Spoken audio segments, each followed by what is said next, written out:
Andy and Dave Daly right here on the Muskegon Channel. I'm Andy O'Reilly. There's Captain Self-Awareness across from me over there, who is talking about all of his amazing gifts, knowing his I didn't talk about all my amazing gifts. You were giving me shortcomings, shit. knowing his I know my where his strengths and weaknesses are and everything Yes, else. I am very, very self-aware. I have plenty of character flaws. Look, I've got no hair. Like, I'm a bald guy Yeah. with uneven eyebrows that are too thick to have to pluck. I got hairs growing everywhere. They got to take care of. It's a pain in the ass. But this is a good white shirt. You were giving me shit about my Your shirt. shirt's saying too I need tight. a new shirt. No, Your it's shirt's not. too tight. Yes, it is. It is absolutely Your the shirt is perfect entirely fit. too tight. It would be uncomfortable. No. I would be like it's not. You know what I would be? I would be like a dog with a rope No. around my neck in that shirt. I would Of hate course, yeah. if that shirt was proportionate to that. myself, proportionately But cut. it If that is shirt to was me. my size and Yeah. it was on me, No, I would go crazy and you shouldn't wear that. because it's You should wear oversized shirts. well, It's good. It's like I wear this. I wear this untucked. I'm not big on tucking things in. right. I tuck it in when I'm wearing a sport coat because I have to. But then it's nice to take the sport coat off, pull the shirt out, and then just kind of relax. And this it feels good and it looks good. So I'm good, and I'm aware of that. It does. But when the buttons pop open when you stand up, like all the way down your front, they don't. That's too tight. Well, yeah, this doesn't look. See, I just watched, and you can see the Look. stress on your buttons right there. Look at. There's no stress at all. There's stress on those buttons. They're stressed out. There's no stress at all. Yep, they're stressed out. It is I'm literally, because I've worn shirts because I have dress shirts that are way too big. Right. Because I used to buy kind of oversized dress shirts that just don't look as good. So this one looks much better. I've got a blue one that fits pretty well. I got a gray one that fits pretty well. This one fits perfectly though. Yeah. It's the best. It's my favorite one. Tight. My favorite shirt. Too tight. No. Yeah. 100%. You're 100%. Well, I'm here to tell you what. Until you came along with that, I almost had nothing to start with this morning. See, glad we could fill the time. Yeah. I was going to talk about. I was trying to watch a Kennedy documentary last night. Oh, which one? I'm trying to think of what it was called. I didn't get too far into it. Honestly, I'll tell you why. It was about how this one took off on the theory that the military-industrial complex was really part of the theory. Because it was. Yeah. Probably. I don't want to say definitely because right. I'm open to being wrong, but the beginning of this movie, I will bet that they showed Kennedy's head exploding every 3 seconds for the first 15 minutes. And it's you know what? Okay. At this point, if you're making a documentary about the Kennedy assassination, do you really need to see no? Yes, you don't. Do. You 100% you don't need because you don't need to be immersed. I mean, you know what? Show it once, and now that they can zoom in on these old films and highlight it and really amplify the pictures with all this digital editing and all that kind of stuff, we don't need that repetitiveness of his head exploding, bang, bang, bang. You and bang. I don't. No, we don't need to see that. You and I don't. There are people though, and it's usually people who are. You and I are more into that type of stuff, right? The historical stuff behind it. But to bring in a larger audience, yeah, you do need a little bit more of that because you and I are going to watch it anyway. I couldn't. I turned it off. To really kind of entice others to do it, you need a little more. They need to see just how violent this is. But here's the thing. It's not macabre for the sake of being macabre. It's macabre to prove a point. This is what has been done to our leaders. Yeah. You don't think we're capable of this? Oh, I know. We 100% are. Everybody, this is what can happen. And this is what occasionally does happen. I know, but it does not need to be hammered like that at that repetition. I mean, you know what I put it at? You know what I think of it as? Go ahead. I almost thought of it as Saving Private Ryan. That was the best. The first 27 minutes of that, I was on my way to the TV to shut it off because I couldn't take it anymore. But that's what war is. Yeah. There's another, you know what? There's another old HBO because I rewatched Band of Brothers, which was Oh yeah, there's another one phenomenal, coming out. and that is another uber. Yeah, there's another, but but I remember I watched The Pacific when The Yep, Pacific came out, which was obviously all about that was uh, worse. That was bad. by far. Oh yeah. Oh my God, you want to talk violent? But again, it's not violent for the sake of being violent. This isn't like watching any of the Saw movies, which I have no interest in. This is showing you what it really was. Yeah, I get This that. is what actual war looks like. And going back to the Kennedy assassination, that is what that looked like. That's what that was. This isn't some, oh, he got shot and he died. Right. No, this is what happened. His head was blown off. His wife is reaching onto the back of the convertible to get his brains off the trunk. Yeah. That's where it was. Oh my God, I'm going to stand on the idea though that we don't need that bashed into our head. I think you know what? Show it once, show it twice. Good enough. Move on. I think some people have a hard time coming to grips with reality. What does it mean? What does it mean? What are the results of having some of these people in there? Yeah. What are the results? This is sometimes the result. And you got, that's why, we kind of whitewash over lying or people who are of questionable, and we're all of questionable character. Let's be honest. We all are. But we accept certain levels of bullshit, certain levels of horrible behavior in our leaders. We just do. Like, that's just, he's just a politician. He's just a policeman, or he's just this, or he's just that. That's part. No, we need to expect more. We need to expect more.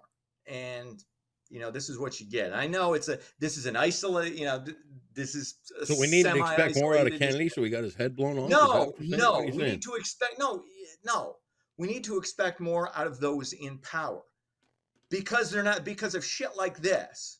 You don't think something like this could happen again? 100%. I'm sure it could. In fact, I would say it's more likely now. I keep waiting for it to happen to me when I'm standing on a stage somewhere. Seriously. No, yeah, but the point is, we don't. The types of people who are running for our leadership positions are. What is dude? You're way off the tracks here. I'm saying that showing the violence on TV like that at a repetitive rate, just to lock in viewers on the sensationalism of a man's head blowing up, is really not the point of a documentary to dig into the facts behind what could have killed John F. Kennedy. But it's bigger than that, though. I know it's bigger than that. It illustrates it, and it illustrates. And you're the guy that's told me years after year that one guy did it with a gun from a window up above. No, but here's the there again. you don't listen to me. I said he fired the kill shot. I said, and I still believe Lee Harvey Oswald fired the kill shot. But were there others involved? 100%. So tell me this. Others involved. Tell me this. Yes. I've gone back and forth on if we're going to dig into all of this and go through the documents and go through the footage and go through the files and all other kind of stuff, what does a repeated showing of a man's head exploding, what does that add to the fact that he's dead when it's shown again and again and again and again and again? That doesn't add a thing to the investigation. Yes, it does. No, it doesn't. 100% does. It doesn't add it to the investigation. To the viewer, though, to really drive home the violence and the horrific nature of the event, yeah, that does it more than it. Same thing where if you show like the movie we saw growing up when we were like 5th, 6th grade, The Day After, that drove home the horror of a nuclear holocaust. Right. What's going to happen? We all essentially become like cancer. Those of us who survive essentially become like cancer victims. Sure. Okay. Was that a little gratuitous? Did we really need to see Stephen Gutenberg with his hair falling out? Did we need to see that? Yes, we did. Do we need to see Kennedy's head exploding? Yes, we need to see it. Okay. And we need to see it multiple times. I get what you're saying. And by the way, you and I don't need that. And by the way, you and I don't need that. Others do. I am the owner of a letter from Dick Winters from Band of Brothers. Did you know that? Oh, Good for you. When Band of Brothers wrapped up, I sat down and wrote him a letter, and he wrote back. I couldn't believe it. That doesn't surprise me. That's very cool. Pretty cool. Very cool. All right, do some news or something or whatever. Listen to me. Don't argue with me anymore. What? We're just having a discussion. It wasn't an argument. The bird flu is making a comeback, according to the U.S. Department of Agriculture. Avian It's a conspiracy. Influenza. It's nothing. Don't worry about it. Okay, I'm going to start over. The bird flu is making a comeback. It's a conspiracy. It's nothing. Don't worry about it. Oh, wait. We were just talking about the conspiracy of the Kennedy. So wait. You're a conspiracy theorist. Whatever happens next, don't trust the government. You're a conspiracy theorist. You were a conspiracy theorist long before I thought about things. I'm being sarcastic. No, because a warning from the government saying that the bird flu's back, that's bad news. Okay, dude, it's not okay. Trust them. Yeah, trust them. The worst advice, trust the government. Andy O'Reilly. Okay. Very good. Mm-hmm. The bird flu is making a comeback. According to the U.S. Department of Agriculture, avian influenza, which is the fancy name for the virus, was confirmed in a flock of 47,000 turkeys in South Dakota. Another farm in Utah reported the virus among its 141,000 birds. The flocks will be destroyed and the farms decontaminated. Well, I'm not wearing a mask. There you go. I don't give a shit. That's it. Nope. No mask for me. Of course not. Unless it lowers your anxiety, then wear it. Otherwise, I don't give a shit. I'm not, but have at it. Live and let live. Not you got to wear it or you don't care about people. I'm just saying. Hashtag never question science. Whatever happens next. Said no scientist ever. All right. It's all about the Powerball. And by the way, I'm a huge hypocrite. You bought a ticket. No, I didn't. Captain Team Hypocrite here. The next drawing, of course, tonight, the jackpot sits at $1.73 billion. That's the second highest in history. I did jump in on the station. Okay, pool. Everybody, $2 station pool. So I got to throw somebody $2. All right. But it's one of those things. It's like, all right, $2, barely. Ooh. But did you pay in nickels? I got some change in my wallet. Yeah, I'm not one. There may be only one foldy dollar coming. I'm just going to throw that out there. But anyway, like it's fun. There is a fun aspect of a what if. Now it's not going to happen. We're not going to win. You don't know that. But the what if. And the amazing story of everybody here not showing up to work afterwards. Because I guarantee you. Well, I will come on once and I will be uber casual. And I don't know what I'll do. That's a good question. It might be dangerous to let me on now. It might be. I have no idea what might happen. I have an idea for you to do, but this is a family show. So okay. No, you know what? I wouldn't do that. I would keep it highbrow and classy. Of course you would. As I've been, because that's my MO. Mm-hmm. Finally, the greatest rock band in history hitting Detroit on Friday. The Eagles farewell tour flocks to Little Caesars Arena. See what I did there? Eagles, flocks. Wow. Yeah, that's impressive. Mm-hmm. Anyway, Steve Miller is going to replace Steely Dan as the opening act due to an undisclosed illness. Don Henley, Joe Walsh, and Timothy B. Schmidt will be joined by Vince Gill and the late Glenn Frey's son, Deacon Frey. You want a ticket? Too bad. Sold out, of course. It's the Eagles. Yeah. What do you expect? Again, this is where I differentiate. And again, I'm not here to crap on Taylor Swift because I understand she's the biggest star in the world. You need the explosions. You need all the stuff surrounding it. You couldn't have. You give the Eagles shit because they're just little Ronstadt's backup band. They're just 5 guys sitting on stools playing guitars. That's all you need. Yeah. Taylor Swift couldn't pull that off because she doesn't have the vocal ability nor the musical talent to pull that off. She is an incredible performer. She's not a great singer. You give me when it's all I need is the music. That's all I need. That shows you how great you are. Oh. Whatever. All right. Genesis. Sports. Houston beats Minnesota 9-1. They lead that division series 2-1. Texas advances to the National League pennant. They beat Baltimore 7-1. Way to try to read your own writing. Wins that series 3-1. The Lions hitting the road against Tampa Bay once again, favored on the road against the 3-1, first place in the NFC South Buccaneers. 3-point favorite. Could be a tricky game for the Lions. Be aware. Tampa Bay's good, and Detroit's not going to run the table. So this could be a trip-up game. They get through this. Look out. They're done. They're not going to make it. It's over after this weekend. Okay. Oh, yeah, this is where you're shitting. You're shitting on. I'm not shitting on anybody. We're discussing. You're what? Right? Oh, we're discussing. Oh no, we're not. Are you? No, yeah, we're having a nice discussion. I'm fine with discussion. Yeah, that's all we're doing is discussing. That's all right. Is that sports? That's sports. Are you ready for Jeopardy? Always. Are you sure? Ready, willing, and somewhat abled. Today you're going down in flames. Okay, what's how much is it worth, and what's the category? $1,000. You've been knocking them out of the park this week. But not on these. And yesterday's was the 3-2 count, and you grand slammed it. I couldn't believe it the last second. That was more difficult. I stood here like this. Mm-hmm. Yeah. Remember? Yeah. Well, let's see. Right. See what we Ready? do here. A pair of mandarin ducks in your home are great for love. Wait. Hold on. What's the You didn't say what the category was. Oh, foreign words and phrases. Okay. All right. Sorry about that. Why do I have to do your job for you? I'm sorry. Why do I have to tell you how to dress?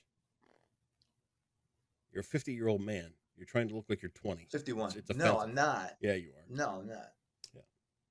A pair of mandarin ducks in your home are great for luck in this. I can't read. Oh, okay. A pair of mandarin ducks in your home are great for luck in this harmonious Chinese living space practice.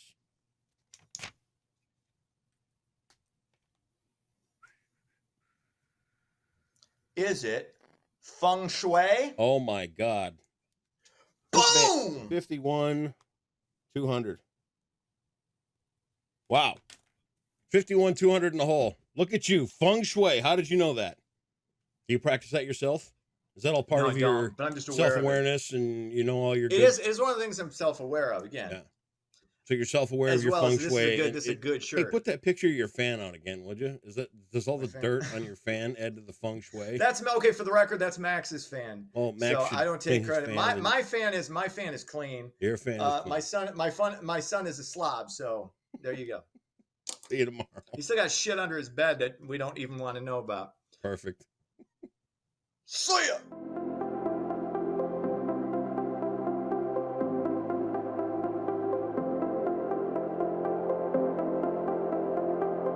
Happy Wednesday, Muskegon. We have a dry stretch over the next couple of days before heavy rain moves in by Friday, so let's take a look at your forecast brought to you by Trinity Health. Your weather headlines show we will have some breaks in the cloud cover, thankfully, today, so instead of seeing the overcast skies like we're getting used to, we'll have some sunshine today, with staying in the 50s, though, so the 50s will hang around, maybe get into the lower 60s on Thursday before the 50s once again will return by Friday. And speaking of Friday, we have heavy rainfall likely knocking on our door by Friday afternoon. So like I said, temperature-wise today will be in the upper 50s today, a little bit warmer than we have been, but still a little bit cooler than average. So for your Wednesday, expect a high of 58 with mostly cloudy skies. We'll have a few breaks of sunshine here and there with a fairly light wind though, so that's good news. Overnight will cool down all the way to 44 degrees. And then this is just a look at how much rainfall we could see this coming weekend. This is rainfall now through Sunday. Most of this, though, will come Friday afternoon and all day on Saturday as a low pressure system basically moves right overhead. But we'll also see some rain Thursday night with a warm front.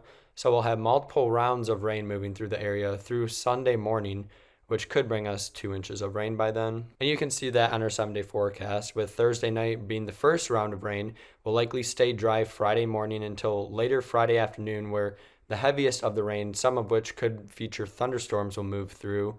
It will rain all night Friday night and almost all day on Saturday going into Saturday evening.